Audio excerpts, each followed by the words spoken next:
The Inspire Hardware 6-inch Demi door handle works on both wood and glass.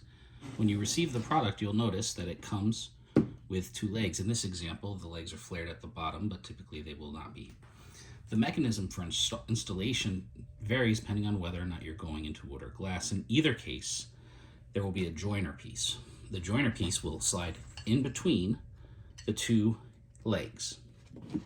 If you're installing into wood, you will remove the plastic barriers.